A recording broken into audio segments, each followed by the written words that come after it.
ನನ್ನ ಹೆಸರು ಎಚ್ ನರಸಿಂಹಮೂರ್ತಿ ರಾವ್ ಅಂತೇಳಿ. ನಾನು ಸಿಂಡಿಕೇಟ್ ಬ್ಯಾಂಕ್ನಲ್ಲಿ ಎಂಪ್ಲಾಯ್ ಆಗಿದ್ದೆ.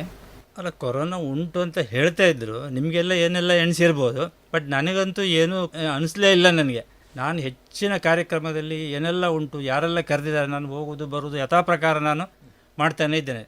ಯಾವುದು ಲಾಕ್ಡೌನ್ ಪೀರಿಯಡ್ ಆದ ನಂತರ ನನಗೇನು ವ್ಯತ್ಯಾಸ ಕಾಣೋದಿಲ್ಲ. ಆದರೆ ಬೇರೆಯವರೆಲ್ಲ ಹೇಳ್ತಾರೆ ನೀವು ಮಾಸ್ಕ್ ಹಾಕ್ಕೊಳ್ಬೇಕು, ಹಾಗೆ ಇರಬೇಕು, 60 ವರ್ಷ ಆದ ನಂತರ ಹೊರಗಡೆ ಬರಲಿಕ್ಕಿಲ್ಲ, ಇಂಥದ್ದೆಲ್ಲ ಸುಮಾರೆಲ್ಲ ಹೇಳ್ತಾ ಇದ್ದಾರೆ. ಬಟ್ ನನಗೆ ಏನೂ ಅನ್ವಯಿಸಲಿಲ್ಲ. ನನಗೂ ತುಂಬ ಜನ ಅಡ್ವೈಸ್ ಮಾಡಿದ್ದಾರೆ, ನೀವು ಹೊರಗೆ ಬರಬೇಡಿ, ಇದು ಕಾರ್ಯಕ್ರಮಕ್ಕೆ ಹೋಗಬೇಡಿ ಅಂತೇಳಿ. ಎಲ್ಲಿ ಕಾರ್ಯಕ್ರಮ ಉಂಟು, ಮನೆ ಕಾರ್ಯಕ್ರಮ ಇರಲಿ, ಪೂಜೆ ಇರಲಿ, ಹೋಮ ಹವನ ಇರಲಿ, ಅಥವಾ ಶ್ರಾದ್ದ ಮತ್ತೊಂದಿರಲಿ, ಎಲ್ಲವನ್ನೂ ಅಟೆಂಡ್ ಆಗಿದ್ದೇನೆ. ನಾನು ಮಾಡಿಸಿಯೂ ಇದ್ದೇನೆ. ನನ್ನ ತಂದೆ ತಾಯಿ ಶ್ರಾದ್ದ ಸಹ ನಾನು ಮಾಡಿದ್ದೇನೆ. ಸೊ ನನಗೆ ಅದೇ ನನ್ನ ದೊಡ್ಡ ಈ ಕೊರೋನಾ ಅಂತ ಹೇಳೋದು ಭಾಳ ದೊಡ್ಡ ಕಾಯಿಲೆ ಅಂತ ಏನು ಅನಿಸೋದಿಲ್ಲ. ಮತ್ತು ನಮ್ಮ ಕೆಲವು ಸ್ನೇಹಿತರಿಗೆ, ದೊಡ್ಡ ದೊಡ್ಡ ಜನರಿಗೆ, ಏಜ್ ಆದವರಿಗೂ ಸಹ, ಇನ್ಕ್ಲೂಡಿಂಗ್ ನನ್ನ ಅಣ್ಣ, ಅವನಿಗೆ 70-73 ವರ್ಷ ಆಗಿದೆ, ಅವನಿಗೂ ಕೊರೋನಾ ಬಂದಿದೆ. ಅವನಿಗೆ ಬೇರೆ ಸಣ್ಣ ಪುಟ್ಟ ಕಾಯಿಲೆಗಳೆಲ್ಲ ಉಂಟು, ಆದರೂ ಅದು ಏನು ಎಫೆಕ್ಟ್ ಆಗಲಿಲ್ಲ ಅವನಿಗೂ ಕೊರೋನಾ ಬಂತು. ಅವನ ಹೆಂಡತಿಗೂ ಕೊರೋನಾ ಬಂತು. ಬೆಂಗಳೂರಿನಲ್ಲಿದ್ದ ಅವನು ಸೈಂಟ್ ಮಾರ್ತಾದಲ್ಲಿ ಅಡ್ಮಿಟ್ ಆದ. ಆಮೇಲೆ ಅದೇ ಟೈಮ್ನಲ್ಲಿ ಅವನ ಮಗಳಿಗೆ ಮಗು ಆಯಿತು. ಆಯಿತಾ, ಆವಾಗೇನು ಅಳಿಯನ ತಂದೆ ತಾಯಿ ಬಂದು ನೋಡಿಕೊಂಡ್ರು. ಆಮೇಲೆ ಇವನು ಮನೆಗೆ ಬಂದ, ಈಗ ಒಟ್ಟಿಗೆ ಇದ್ದಾರೆ. ಸೊ ನಮ್ಮಲ್ಲಿ ಯಾರಿಗೂ ಕೊರೋನಾದಿಂದೇನು ಉಪದ್ರ ಏನಾಗಲಿಲ್ಲ. ಮತ್ತು ಜಾಗ್ರತೆ ಅನ್ನೋದೊಂದು ಮಾಡಲೇಬೇಕು. ಯಾವುದು ಸೋಷಿಯಲ್ ಡಿಸ್ಟೆನ್ಸಿಂಗ್ ಒಂದು, ಎರಡನೇದು ಮಾಸ್ಕ್ ಹಾಕುವಾಗ ಒಂದು ಕ್ರಮ ಉಂಟು. ಅದಕ್ಕೆ ನರೇಂದ್ರ ಮೋದಿ ಅವರು ಹೇಳಿದಾಗೆ ಅದನ್ನು ಫುಲ್ಲು ಕವರ್ ಮಾಡಿಕೊಂಡು ಮೂಗು ಬಾಯಿ ಮುಚ್ಚಿಕೊಳ್ಬೇಕಂತೇಳಿ. ಮತ್ತು ನಮ್ಮದು ಆ್ಯಸ್ ಯೂಶ್ವಲ್ ಯಾವುದು ಹೊರಗೆ ಹೋಗಿ ಬಂದ ಕೂಡಲೇ ಕೈ ಕಾಲು ತೊಳೆಯೋದು, ಅದು ನಾವು ಯಥಾವತ್ತಾಗಿ ಮಾಡ್ತಾ ಇದ್ದೇವೆ, ಮೊದಲಿಂದನೂ ಮಾಡ್ಕೊಂಡಿದ್ದೇವೆ. ಹಾಗಾಗಿ ನಮಗೆ ಅದೊಂದು ಸ್ಪೆಷಲ್ಲಾಗಿ ಏನು ನಮಗೆ ಅನಿಸ್ಲಿಲ್ಲ. ಆದರೆ ನಿಮಗೆ ಅಸಡ್ಡೆ ಪ್ರವೃತ್ತಿ ಎಲ್ಲಿ ಕಾಣಿಸ್ತದೆ ಸರ್ ಹೇಳಿ? ಮತ್ತು ನಿಮ್ಮದು ಯಾವುದು ತರಕಾರಿ ಇನ್ನೊಂದು ಮಾರುವವರಿಗೆ ವ್ಯಾಪಾರ ಆಗಬೇಕು, ಮತ್ತು ಅವರ ತಲೆಯಲ್ಲಿ ಕೊರೋನಾ ಅಂದ್ರೊಂದು ಭಯಂಕರ ದೊಡ್ಡ ಮಹಾಮಾರಿ ಅಂತ ಅವ್ರ ತಲೆಯಲ್ಲೂ ಇಲ್ಲ. ಅದು ಒಂದು ಕಾರಣ ಇದ್ದರೂ ಇರ್ಬೋದು. ಯಾಕಂದರೆ ಅವೇರ್ನೆಸ್ಸು ಆಲ್ರೆಡಿ ಸರ್ಕಾರ ಬೇಕಾದಷ್ಟು ಕ್ರಿಯೇಟ್ ಮಾಡಿದೆ. ಹಾಗಾಗಿ ಪ್ರತಿಯೊಬ್ಬರಿಗೂ ಅದರ ಜಾಗ್ರತೆ ಅವರಿಗೆ ಉಂಟೆ. ನಮಗೆ ನೋಡಲಿಕ್ಕೆ ಮಾತ್ರ ನಿಮಗೆ ಕಾಣಿಸ್ಬೋದು, ಅವರಲ್ಲಿ ಹೋಗ್ತಾರೆ, ಇಲ್ಲಿ ಹೋಗ್ತಾರೆ, ಮತ್ತೊಂದು ಮಾಡ್ತಾರೆ, ಹತ್ತಿರ ಇದ್ದಾರೆ ಅಂತೇಳಿ.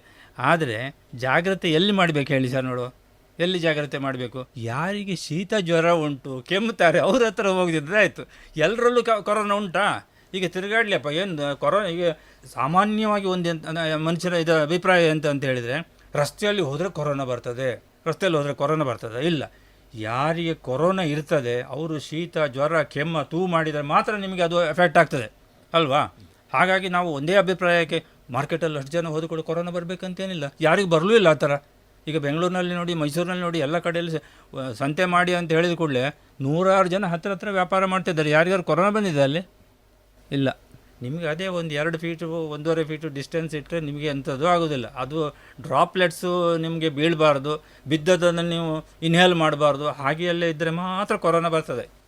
ಮೊದಲಿಂದನೂ ಆಹಾರ ಕ್ರಮದಲ್ಲಿ ಏನು ಇದಿರಲಿಲ್ಲ. ಬಟ್ ಈ ಬಾರ್ ಆ್ಯಂಡ್ ರೆಸ್ಟೋರೆಂಟ್ ಇಂಥದ್ದೆಲ್ಲ ಕ್ಲೋಸ್ ಮಾಡಿದ್ರಿಂದ ಸೊ ಅದು ಯಾವುದು ಸ್ಪ್ರೆಡ್ಡಿಂಗ್ ಪ್ರಮಾಣ ಕಡಿಮೆ ಆಗಿರ್ಬೋದು. ಯಾಕೆಂದರೆ ಒಂದೇ ಪ್ಲೇಟ್ನಲ್ಲಿ ಕೂತ್ಕೊಂಡು 3 ಜನ ತಿನ್ನೋದು, ಯಾರೋ ಒಬ್ಬನಿಗೆ ಕೊರೋನಾ ಉಂಟು ಅಥವಾ ಕೆಮ್ಮಿದಾಗ ಬಂದರೆ ಅದು ಸ್ಪ್ರೆಡ್ ಆಗೋ ಚಾನ್ಸಸ್ ಉಂಟು. ಮತ್ತು ಸ್ವಲ್ಪ ಫುಡ್ ಹ್ಯಾಬಿಟ್ಸ್ ಎಲ್ಲ ಚೇಂಜ್ ಮಾಡ್ಕೊಂಡಿದ್ದಾರೆ. ಮತ್ತು ನಿಮಗೆ ನನಗೆ ಅನಿಸ್ತದೆ, ಕೊರೋನಾ ಟೈಮ್ನಲ್ಲಿ ಯಾವುದಂತ ಹೇಳಿದರೆ ಈ ಶೀತ ಜ್ವರ ಎಲ್ಲ ಕಡಿಮೆ ಆಗಿದೆ, ಅದು ಮಾಸ್ಕ್ ಧಾರಣೆ ಮಾಡೋದ್ರಿಂದ. ಮತ್ತು ಎರಡನೇದು ನಿಮಗೆ ಮೇಯ್ನ್ ಅಂತ ಹೇಳಿದರೆ ಯಾವುದು ವೆಹಿಕಲೆಲ್ಲ ಬಂದ್ ಮಾಡಿದ್ರಲ್ಲ, ಆವಾಗ ನಿಮಗೆ ವಾಯು ಮಾಲಿನ್ಯವೇ ಇಲ್ಲ. ಈಗ ನಮ್ಮ ಇಡೀ ಜಗತ್ತಿನಲ್ಲಿಯೇ ದೊಡ್ಡದು ರೋಗ ಬರೋದು ಯಾವುದರಿಂದ ಅಂತ ಹೇಳಿದ್ರೆ ಮಾಲಿನ್ಯದಿಂದ. ವೆಹಿಕಲ್ಲೇ ಹೊರಗಡೆ ಹೋಗೋದಿಲ್ಲಲ್ಲ, ನಿಮಗೆ ಇಂಡಸ್ಟ್ರಿ ಕ್ಲೋಸ್ ಮಾಡಿದರು, ಆವಾಗ ಪ್ರಮಾಣ ಕಡಿಮೆ ಅಲ್ಲ. ನಿಮಗೆ ಎಷ್ಟು ಕ್ಲಿನಿಕ್ಗಳು ಬಂದಾಗಿದೆ, ಎಷ್ಟು ಹಾಸ್ಪಿಟ್ಲ್ ಬಂದಾಗಿದೆ, ಜನರು ಹೋಗಿದ್ದಾರೆ. ಒಂದು ರೀತಿಯಲ್ಲಿ ಡೆವಲಪ್ಮೆಂಟ್ ಆಗ್ತಾ ಉಂಟು ಹೆಲ್ತ್. ಯಾವುದು ಇಮ್ಯುನಿಟಿ ಜಾಸ್ತಿ ಆಗಿದೆ, ಬಿಕಾಸ್ ಆಫ್ ಇದು ಮಾಲಿನ್ಯ ಕಮ್ಮಿ ಆಗಿದೆ.